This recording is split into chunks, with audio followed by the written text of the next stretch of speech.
Hello students, today in this our lecture we are going to see some applications of Kohlrausch theory.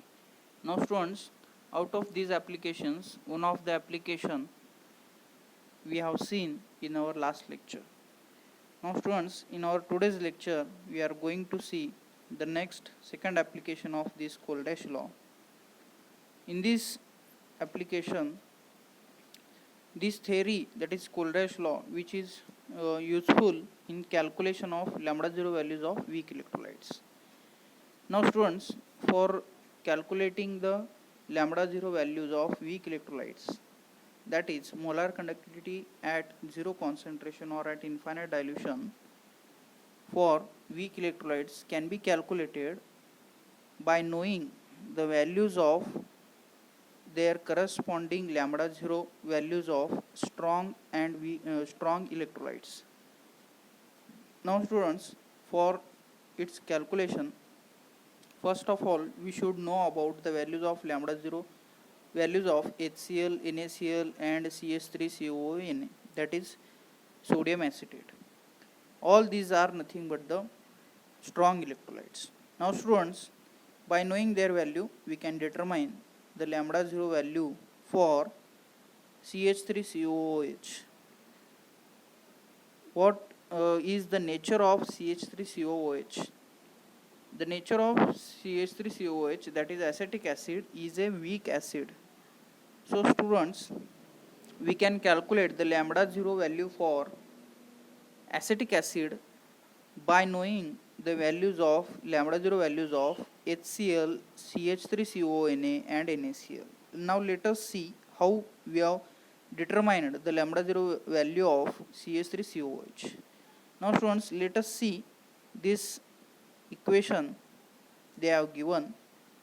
Here students, lambda 0 of HCl plus lambda 0 of CH3COONa plus minus lambda 0 of NaCl we have taken.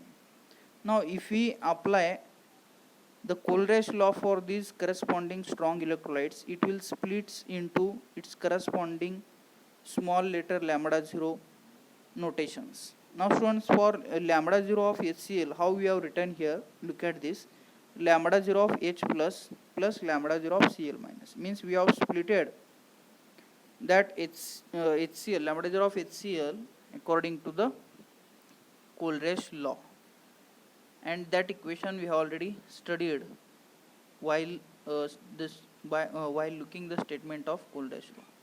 Now according to that concept only, students, we have splitted lambda 0 of sodium acetate and lambda 0 of NaCl.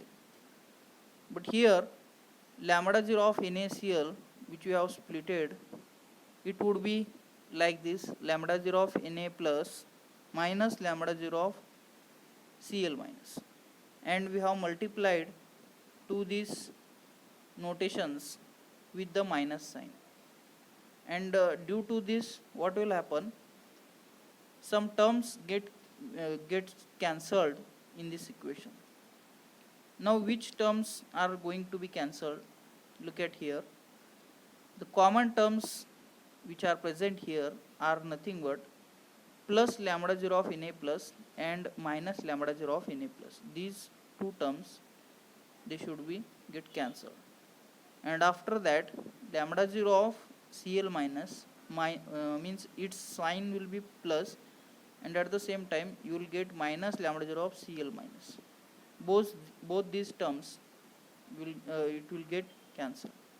Now students, after that what will be remaining, that we have written here, lambda 0 of H plus plus lambda 0 of CH3CO minus.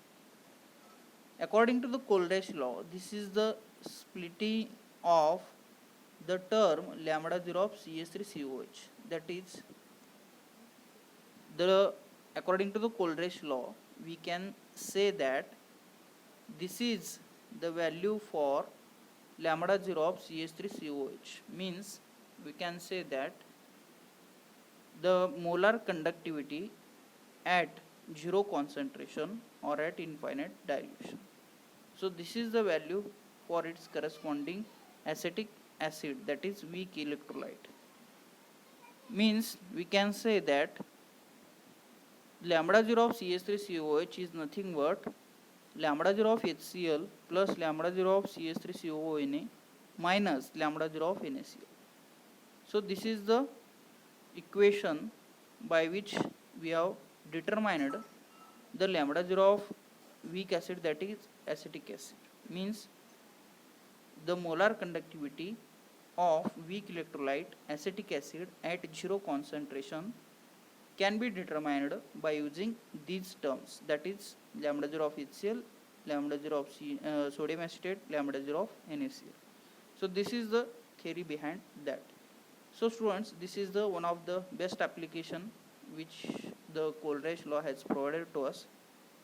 So by knowing the values of lambda 0 values of strong electrolytes, we can determine the lambda 0 values for weak electrolytes. So this is the method by which we can determine. Now for students, for our better understanding, we are going to look at some problems which are related or which are based on this application. Now students, look at this problem 5.2. This stated that calculate the molar conductivity of AgI at 0 concentration.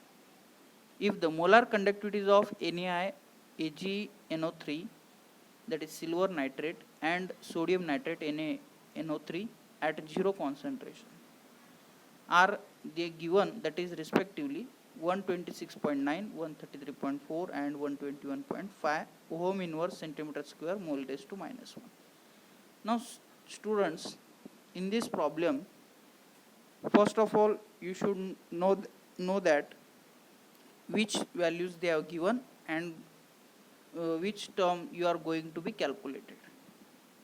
Now first of all, before going to the problem, what they provided is nothing but they have given the molar conductivities for the corresponding electrolytes, and according to that you have to calculate the molar conductivity for this weak electrolyte, that is AgI, because this problem is based on the applications of Coleridge law for calculation of lambda 0 values of weak electrolytes.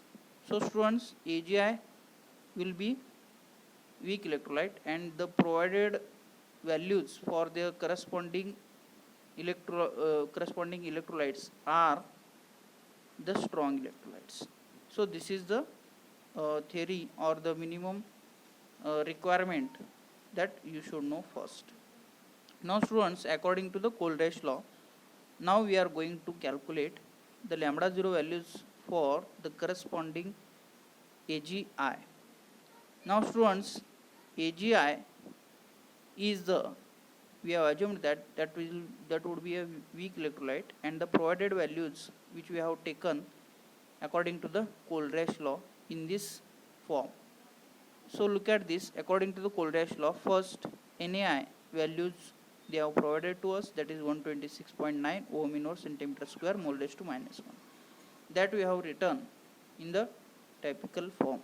Now students, look at the AgNO3. Again the same procedure we have did here, and for sodium nitrate also we did the same thing. But here the main thing is that in the solving of this problem, we should know that which are the common terms which are present in one of the electrolyte, and they should be cancelled, and what would it after the solution of this equation we should get Ag and I. So according to that logic we have to arrange all the electrolytes. Now students, look at this. If I look at NaI and AgNO3, I have added these two terms, and the common terms which are present in the electrolyte, that electrolyte we have to select it first. The common terms which are present in the NaNO3, that is sodium nitrate term, are Na plus, lambda 0 of Na plus and lambda 0 of NO3 minus. Now students, these two terms which are present in NaI and AgNO3, So this term we should take at the minus sign, and we did that thing in the next step. So look at here what will remain. Lambda 0 of NaI, we have splitted it into two terms, lambda 0 of Na plus lambda 0 of I minus. So like that the same thing is done in for the AgNO3 and NaNO3, and the terms which are common here, they cancelled with their opposite signs. Now look at here students, lambda 0 of Na plus has the plus sign here, and in NaNO3 it would be minus. So these two terms should get cancelled. And after that students, NaNO3, if I split here, the term which is remained, lambda 0 of NO3 minus, it has minus sign, and at the same time if I split AgNO3 has plus sign, means lambda 0 of NO3 minus has plus sign from the term which comes from AgNO3, and these two terms get cancelled. Now students, what will remain after that, that you have to write in the typical form, and that we have written here, lambda 0 of Ag plus lambda 0 of I minus. Now students, by collecting these two terms according to the Cold-Dash law, we can say that this is the value for lambda 0 of Agi. So this is the perfect formula that first of all we should we have to arrange it, then we can put all the values, and we can calculate the lambda 0 value for its corresponding weak electrolytes. Now students, that thing we have did in the next step. All the terms, all the values which they have given, we have substituted here according to the formula which we have got, and after that the value which is we are getting at the final, that value we can get by solving above the values. Means what you have to do here, 126.9 plus 133.4, and after that we have to subtract the value of 121.5 from it, then we will get the answer 138.8 ohm inverse centimeter square mole raised to minus 1. So this is the value for the lambda 0 of AGI. So this is the nature of that problem. According to that problem, you will get the number of problems that you can solve for practice. And students, this is the very important problem which you will get in your final examinations of board theory examinations. Now students, like that the problems are also based, you will get under the problems for practice in your textbook. So after that students, we are going to look at the next point of our this chapter, that is molar conductivity and degree of dissociation of weak electrolytes. Now students, the degree of dissociation alpha of a weak electrolyte is related to its molar conductivity at a given concentration C by the equation. First of all, we should know that in this point, what is meant by alpha. Degree of dissociation will be decided by the molar conductivity of weak electrolyte at concentration C divided by the lambda 0, that is molar conductivity at 0 concentration. Means by knowing these two values, by taking their ratio, we can decide the alpha, that is what we are calling it as a degree of dissociation. Now here this equation which provides the relation between what we can say molar conductivity, that is lambda, and degree of dissociation of weak electrolytes. So that equation we have represented in 5.12. Now students, by knowing this equation, we can calculate the degree of dissociation for a particular electrolytes. Some problems are also based on this equation. Look at this problem 5.4, which is based on that relation which we have seen earlier. Now students, the molar conductivity of a particular acid is given, and what we have to calculate is the degree of dissociation for a particular concentration solution. And by using that formula, by taking simple ratio, you will get the answer of it. And students, another thing they have given here, Ka. What does it means? Ka is nothing but the degree of dissociation for weak electrolyte, that is Ka represents for weak acid, or we can also say that dissociation constant for weak acid, and the formula for its corresponding weak means degree of dissociation of weak acid is given also here.